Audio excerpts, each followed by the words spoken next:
G யாருமா வீட்டில்? மாமா வாங்க மாமா வாங்க உட்காருங்க. சார் ஏசி மெக்கானிக், ஏசி வேலை செய்யலன்னு சொன்னாங்க. மேலே தான் போய் பாருங்க.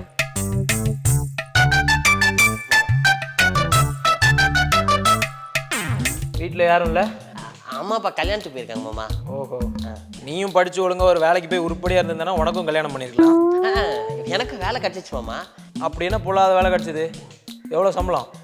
15,000 சொன்ன ஓர சீனை போடுவானே, அவங்களுக்கு அதிகமாக சொல்லுவேன். 50,000 ரூபா மாமா. 50,000 வச்சு என் பொண்ணே மாதம் 80,000 சம்பாதிக்கிறா. சார் இந்த ஃபேனு ரொம்ப ஸ்லோவாக தானே சுற்றுது, அதையும் சேர்த்து மாற்றி விட்டுற வேண்டியதானே. வந்த வேலை என்னமோ அதை மட்டும் பார்த்துட்டு போங்க, மற்றதெல்லாம் எங்களுக்கு தெரியும். சரி சார்.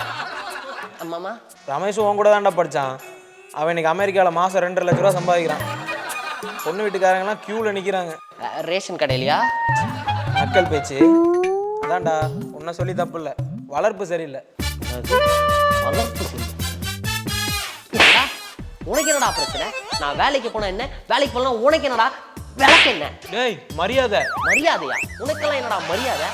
உன் பொண்ணு 80,000 ரூபா சம்பாதிக்கிறான், ஏன் எனக்கு கட்டி வையன்.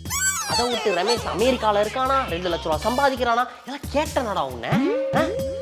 திடீர்னு உனக்கு இப்போ ஹார்ட் அட்டாக் வந்தா ரமேஷா வருவான், ஆம்புலன்ஸா வரும். அவன் அப்படியே வரணும்னு நினைச்சாலும் 2 நாள் ஆகும். அதை விட்டுட்டு ரமேஷை கட்டிக்க கியூல நிக்கிறாங்களா? கியூல போய் அவன் ஃபேஸ்புக்கை பாரு. அவன் ஆல்ரெடி 4 பேர் கூட குடும்பம் நடத்திக்கிட்டு இருக்கான். குடும்பம் அதை விட்டுட்டு வந்துட்டான் ஆட்டிக்கிட்டு பத்திரிக்கைய.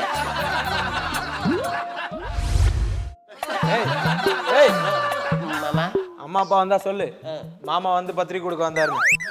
வரேன். வருஷம் இப்படி ஒரு கிரிக்கெட் மட்டும் வந்து மாட்டிடுறானே.